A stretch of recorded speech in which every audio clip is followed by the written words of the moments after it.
Hello, Phil here from Wings of Pegasus and welcome to another analysis video. If you enjoyed this video, please give it a thumbs up and subscribe.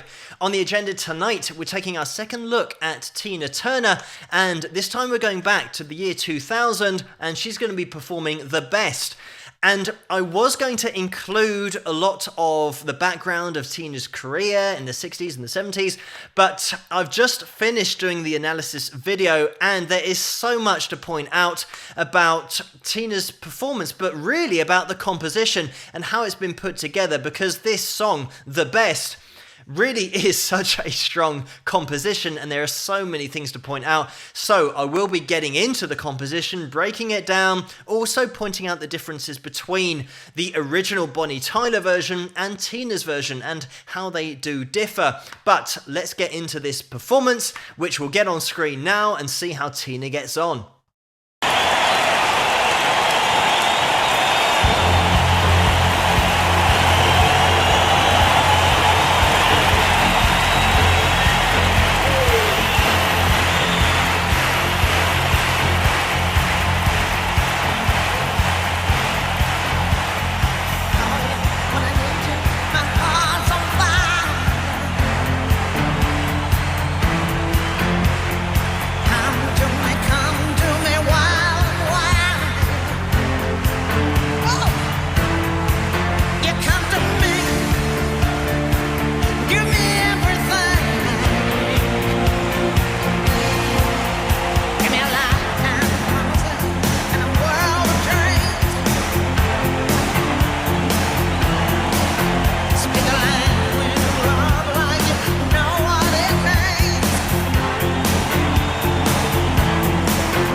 I'm just going to jump in here before the bridge, or the middle eight as it's also known, because no one else does it like Tina Turner. First off, one of the voices of my childhood, so I'm always going to be a fan of Tina Turner, especially with her live performances. Like I say in that first video, she just raised the bar when she put on a show, and this is no exception, considering as well that she's actually 60 years of age during this performance. Just quickly, a bit of background behind this tour, because it was absolutely huge in the year 2000, obviously the Wembley Stadium gig that we're looking at here, but 2.6 million people turned out to see it, and it also made around $180 million.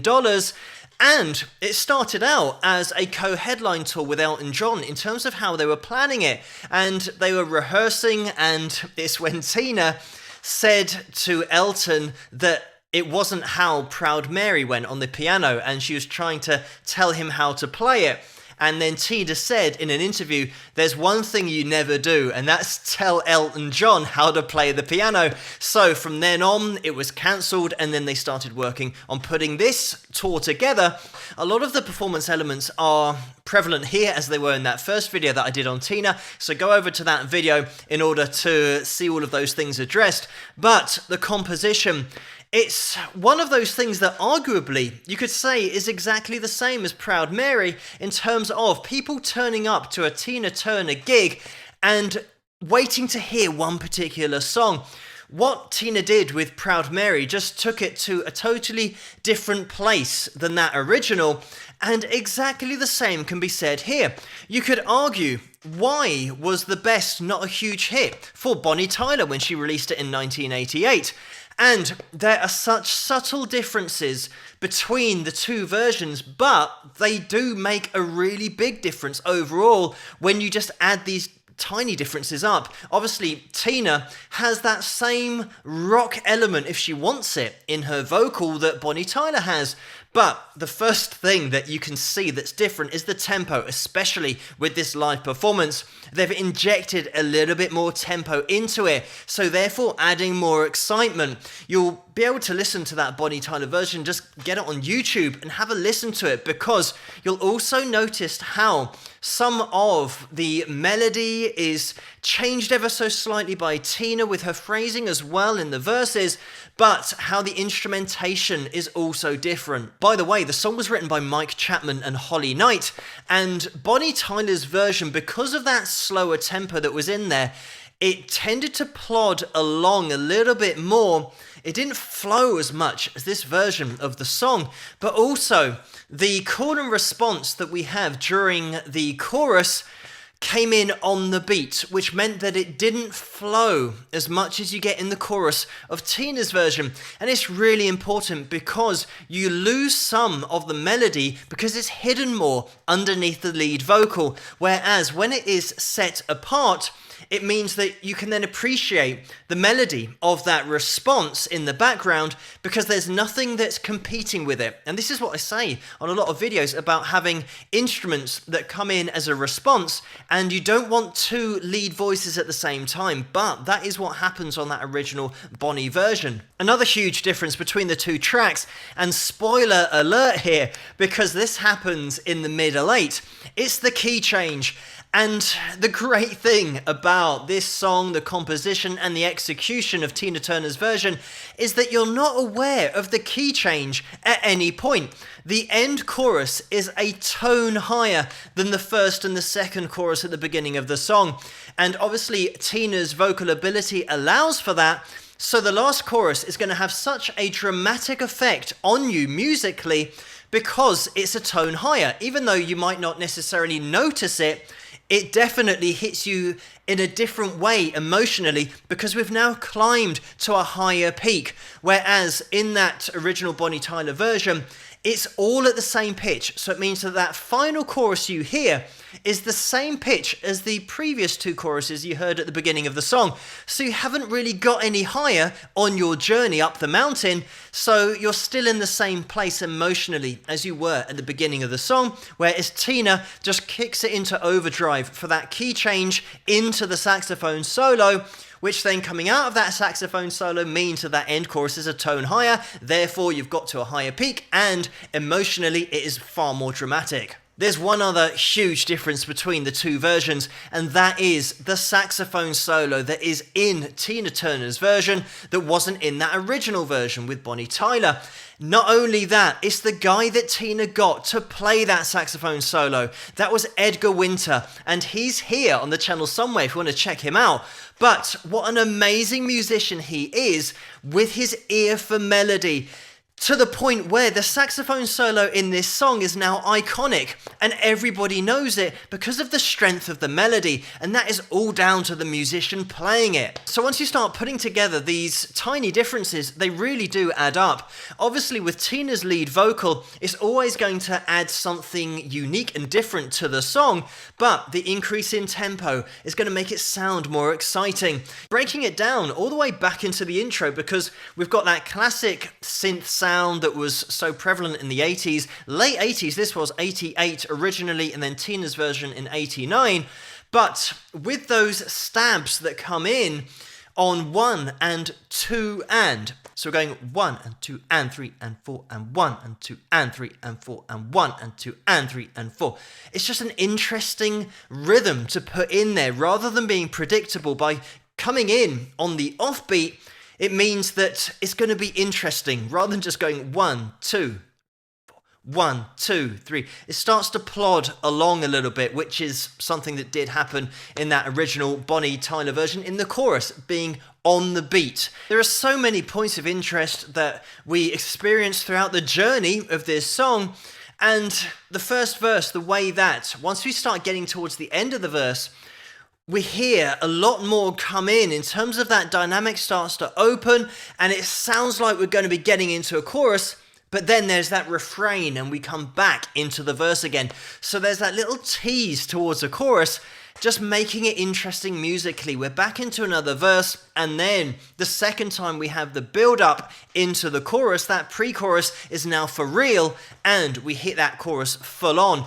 Interestingly as well, for that second verse, when it feels like we're going into the chorus but then we don't, the drums kick in and that snare is now driving the song along. It's just adding in an extra element. I mentioned this last night in another video that I did, where any song dynamically is going to open up the further you get into it, and you're going to get more and more instruments being added into the mix. And that's exactly what we've got with this composition and the arrangement that we've got here live. I always mention about that solid rhythm section, and listen out for the bass in this performance because it is so straightforward.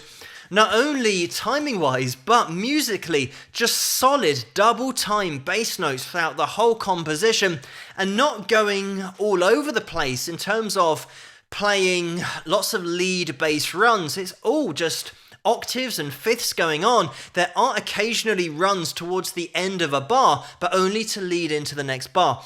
It's nothing that is really over the top, but that's the point. It's so solid, so straightforward. The guitar as well, that choppy rhythm guitar that again is emphasizing the 1 and the 2 and just throwing that in there, it's going to be complementing the keys that are coming in. So that bass is so subtle in the way that it's been played, but it is essential to allow all the other instruments to shine, including Tina's vocal cords. Let me just quickly mention the call and response that we get in the verses, but also in the chorus between Tina's vocal and the keys. And they're both ascending lines in the verse, as I always mention about climbing that mountain. And getting the response, we've got exactly the same thing from the keys, just raising the pitch with the response. And the interesting thing is that when we get to the chorus, we've still got that response in there, but the fourth time through is a resolution of the previous 3 questions. So it's a different line, and you have to wait a little bit just to hear that response. So it is so cleverly put together, not only musically, but just as a conversation. Let me just quickly explain. When I say about a resolution to those 3 questions in the chorus, what I mean is going back to the root note of a chord. That is how you resolve something musically. So when you don't end on that root note, you're asking questions musically, and we have that 3 times in the chorus, and the 4th time, it is a resolution of those previous 3 questions because we end on the root note of the chord. We end on the note where it all starts, and it's something that musically, when you hear it, that is the full stop. That is the end of the conversation. It feels like this video has already gone on for ages because there's so much to point out about this song, but let's watch it until the end. Each time you leave me, I start losing control. Walking away with my heart and soul.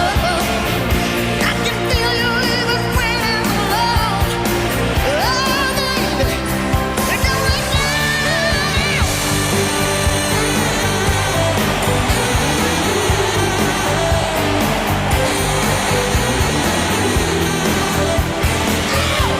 Oh,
And there we have it. The thing about this performance is the age side of it doesn't even matter because Tina Turner raised the bar. The last video that I did in 1974, I said then about raising the bar for any performer.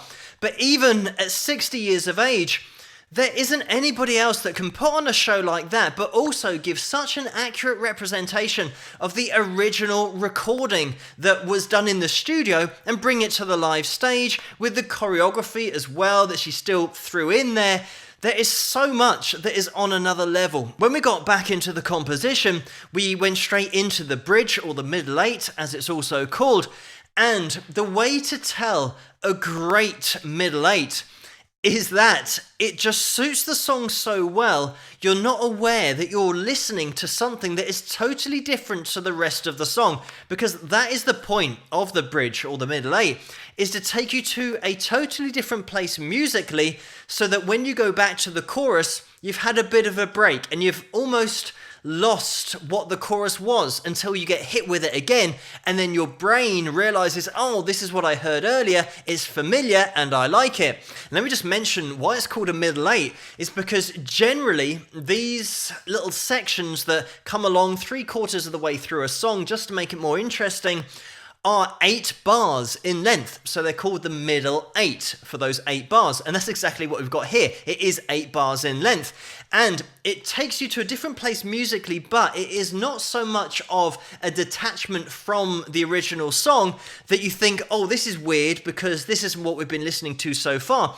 It is so well put together because of the melody line all the time over the top of the backing.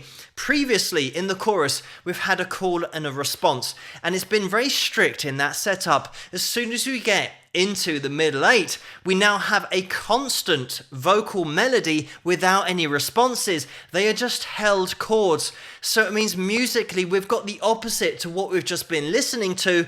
So it's interesting, it's a new part of the journey, and then we get straight into that iconic saxophone solo. By the time we get to the chorus, we've had enough time away from the chorus to then be hit with it again, and it's so enjoyable because we remember it from before, and it's so strong melodically. I just want to put a spotlight on the choreography in this song, but more specifically how it has been arranged, how it's been put together for the song as a whole, because it would be so easy for Tina to dance with her backing dancers and vocalists at the same time as the saxophone solo, but because of the ability, the melody, everything that is achieved with that saxophone solo, Tina wants that to be the focus. She doesn't want to be doing choreography at the same time, and that just goes to show her appreciation musically of the arrangement and how it works and how to get the best out of each section of the song for impact, but also how to draw all of the attention to the choreography when she wants to dance. And really having that breakdown just before the choreography comes in, dynamically as well, bringing it down. Now all of the attention is on the dancing. Rather than having too many focal points within the band, you do not want to be dancing at the same time as the saxophone solo because of the beauty of the saxophone solo. And that's something that Tina has an appreciation musically of how to arrange the songs to be able to let every part of the show and the performance shine, but never detract from the instrumental ability of the performers and the songs as a whole. There are so many things that you can analyze looking at a top level performer like Tina is, but also looking at a top level composition as this is. I did mention in the intro that I was going to get into Tina's background. In fact, I'm going to re-record the intro now because I'm not going to have time to get into Tina's story and her career with Ike, but also her solo career after that, all the way up until here and afterwards for her 50th anniversary comeback. So I'm going to re-record that now, but thank you guys so much for suggesting this video for me to take a look at. I will do another one on Tina at some point in the future covering her career, but keep the suggestions coming in the comments below. Let me know what you guys think, and if you did enjoy this video, please give it a thumbs up and subscribe, and I'll see you guys at the next one. Rock!